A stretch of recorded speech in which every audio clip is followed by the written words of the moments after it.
जय हिंद प्यारे बच्चों, मैं अंकुश तोमर आपका उदय डिफेंस एकेडमी में स्वागत करता हूं।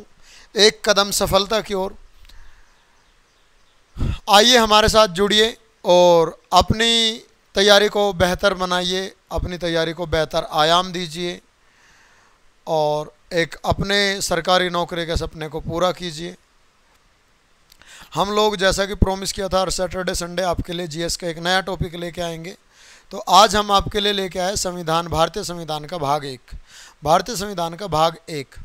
अब मैं आप लोगों को बता दूं कि अभी तक आपके लिए सैटरडे संडे है, कोशिश करेंगे कि हर दिन छोटी सी और इम्पोर्टेंट टॉपिक की एक वीडियो आपके लिए आ जाए। हर दिन छोटी सी लेकिन इम्पोर्टेंट टॉपिक की वीडियो जीएस की आपके लिए रोज़ आ जाए। तो आज से शुरुआत करते हुए इसे आगे बढ़ाएंगे, ठीक है। तो आज हम आपके लिए लेकर आए भाग एक, जिसमें वर्णन है संघ और राज्य क्षेत्र। कहाँ से कहाँ तक है? आर्टिकल 1 से 4 तक। आर्टिकल 1 से 4 तक। तो आर्टिकल 1 क्या कहता है? आर्टिकल 1 कहता है संघ का नाम और राज्य का क्षेत्र। आर्टिकल 1 में लिखा हुआ है संघ का नाम और राज्य का क्षेत्र, मतलब भारत और उसके राज्य क्षेत्र, भारत और उसके राज्य क्षेत्र।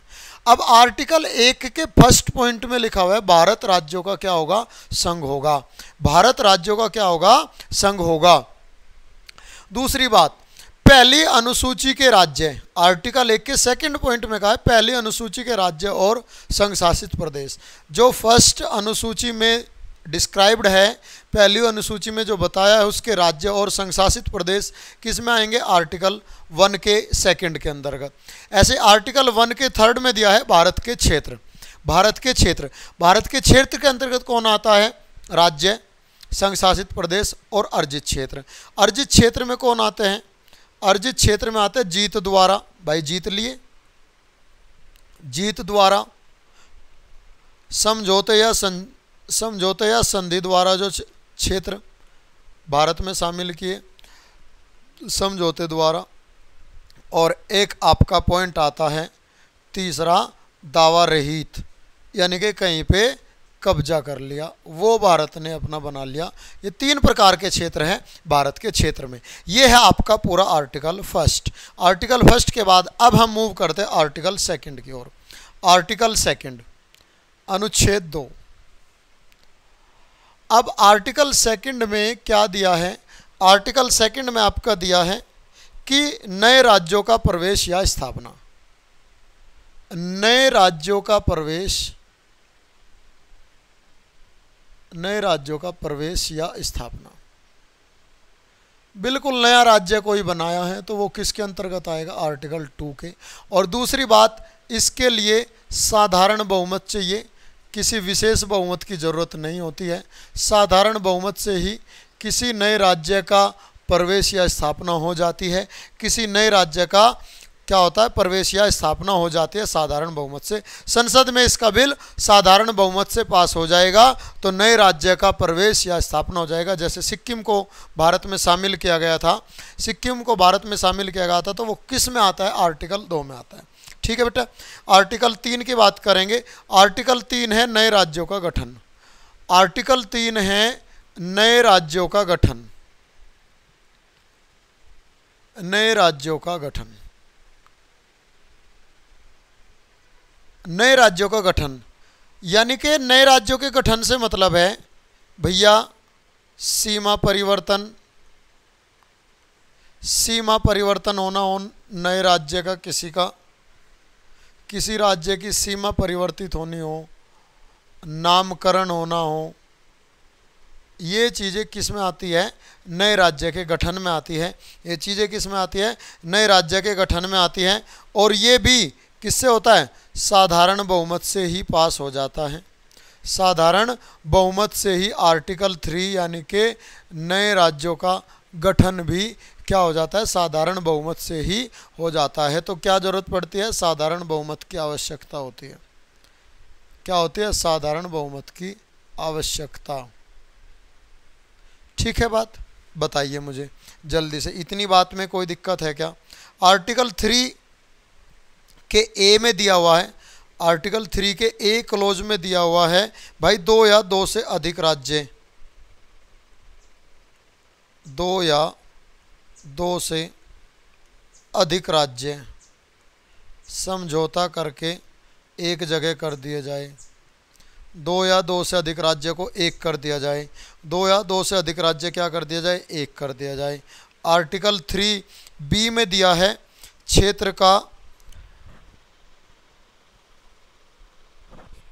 क्षेत्र को बढ़ाना, क्षेत्र को बढ़ाकर सीमा बढ़ा दी जाए। क्षेत्र को बढ़ाना लिखा हुआ है, क्षेत्र को बढ़ाकर आर्टिकल 3B में लिखा हुआ है। क्षेत्र को बढ़ाकर राज्य की सीमा परिवर्तन, राज्य की सीमा परिवर्तन आर्टिकल 3B में। ठीक है बात?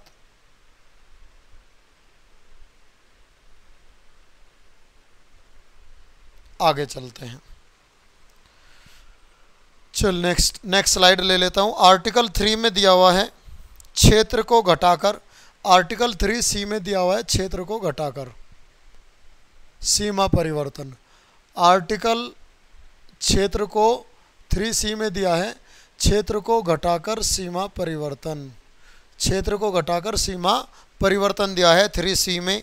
3D में दिया है सीमा परिवर्तन। 3D में दिया है सीमा परिवर्तन।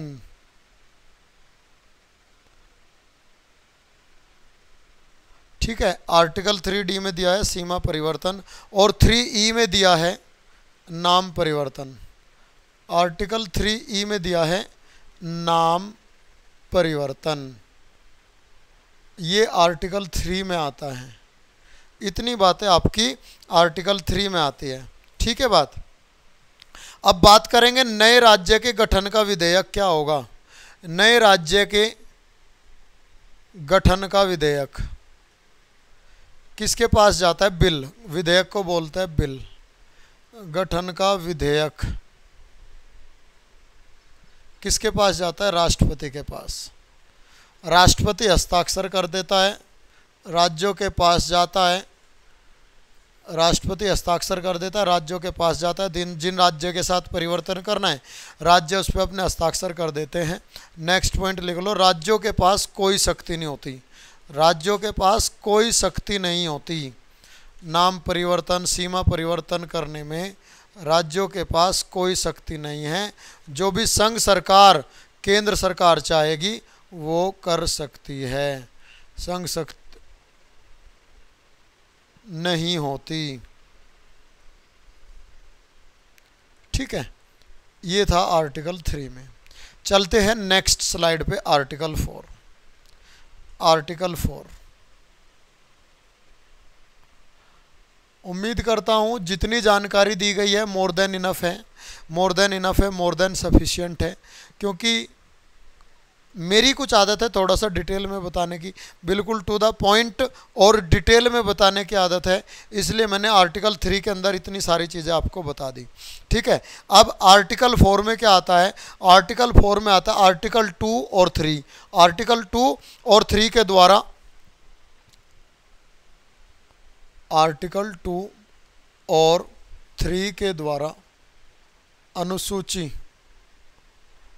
आर्टिकल 2 और 3 के द्वारा अनुसूची 1 और 4 में परिवर्तन होता है। 1 और 4 में परिवर्तन होता है। 1 और 4 में परिवर्तन होता है तो संविधान संशोधन नहीं माना जाएगा। तो क्या होगा? आर्टिकल 2 और 3 के द्वारा, ये द्वारा छूट गया यहाँ पे, 2 और 3 के द्वारा अनुसूची 1 और 4 में परिवर्तन होता है तो संविधान संशोधन नहीं माना जाएगा। संविधान संशोधन नहीं माना जाएगा। संविधान संशोधन किस में आता है? संविधान संशोधन आता है आर्टिकल 368।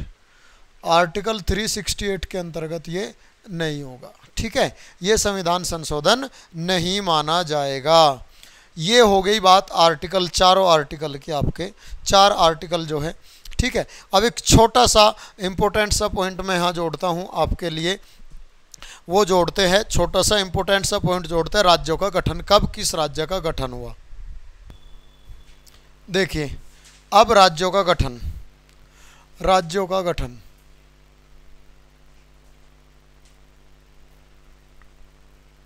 राज्यों का गठन, देखिए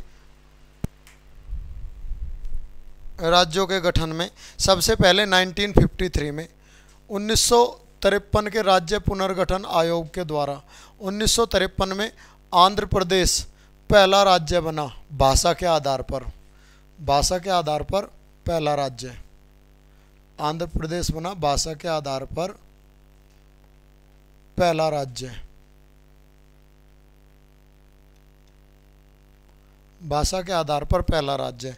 इसके बाद 1955 में केरल, 1955 में भाई केरल की स्थापना हुई, 1955 में केरल की स्थापना हुई। 1960 में महाराष्ट्र और गुजरात, 1960 में महाराष्ट्र और गुजरात की स्थापना हुई, याद कर लेना इन्हें भाई।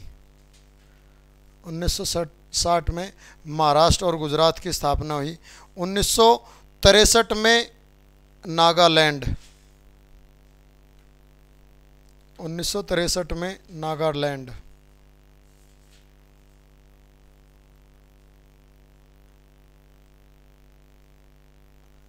एक मिनट रुकिए ज़रा, देखिए 1963 में नागालैंड, 1966 में पंजाब हरियाणा चंडीगढ़, 1966 में पंजाब हरियाणा चंडीगढ़। कुछ दिक्कत है भाई,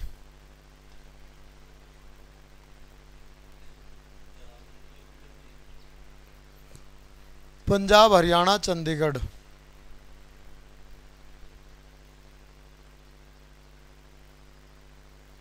उन्नीस सौ छियासठ में पंजाब हरियाणा चंडीगढ़। 1970 में हिमाचल प्रदेश, 1970 में हुआ भाई हिमाचल प्रदेश, 1970 में हिमाचल प्रदेश। 1970 में हिमाचल प्रदेश। 1972 में मणिपुर त्रिपुरा, 1972 में हुआ है मणिपुर त्रिपुरा, 1972 में मणिपुर त्रिपुरा और आपका मेघालय।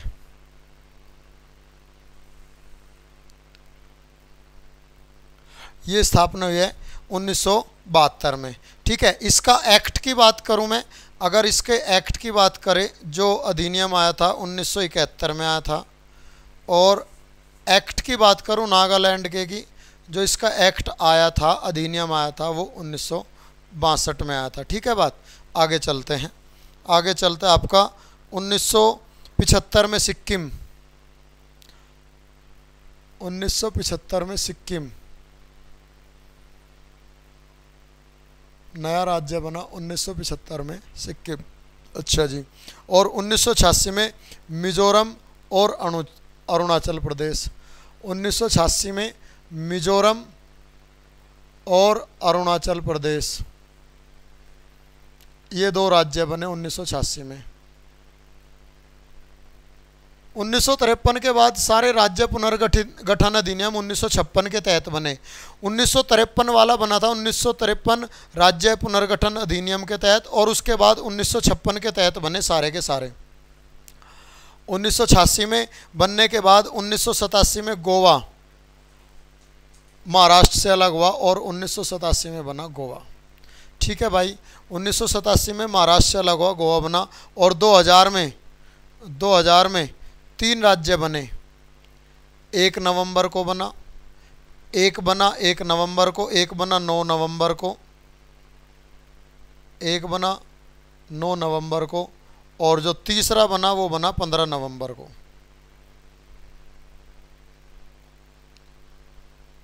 एक नवंबर को जो स्थापना हुई थी, 1 नवंबर को स्थापना हुई थी छत्तीसगढ़ की, छत्तीसगढ़ बना था। इधर 9 नवंबर को उत्तराखंड यूपी से अलग हुआ, और भाई 15 नवंबर को झारखंड। ये 3 राज्य बने थे सन 2000 में, 3 राज्य बने थे सन 2000 में। इसके बाद 2 जून 2014 को 2 जून 2014 को तेलंगाना राज्य बना। 2 जून 2014 को किसकी स्थापना हुई? तेलंगाना की। तेलंगाना की स्थापना होती है 2 जून 2014 को तेलंगाना की स्थापना होती है। और इसके बाद 31 अक्टूबर 2019 को 31 अक्टूबर 2019 जम्मू कश्मीर एंड लद्दाख, जम्मू कश्मीर एंड लद्दाख। और 26 जनवरी 2020 को 26 जनवरी 2020 को क्या हुआ भाई? दादर नगर हवेली, दादर नगर हवेली और दमन दीव को मर्ज कर दिया। दमन दीव को एक जगह कर दिया, मर्ज कर दिया। ठीक है भाई, ये सब काम हुए राज्यों के साथ। अब इतनी बात आप लोगों को मैं कराने के बाद आज इतनी ही सी क्लास को मैं रखूंगा आर्टिकल 1 और कब कौन सा राज्य की स्थापना हुई, इतनी सी बातों के साथ आज की क्लास को मैं यहीं विराम दूंगा। ठीक है, कल एक नई दूसरी क्लास के साथ मिलेंगे और कोशिश करेंगे डेली आपके लिए एक छोटी सी जीके की क्लास इंपॉर्टेंट कंसेप्ट के साथ आए, जिसमें छोटी सी मगर बहुत सारी इंपॉर्टेंट बातें हो। ठीक है, आज के लिए इतना ही। टेक केयर, जय हिंद सभी को।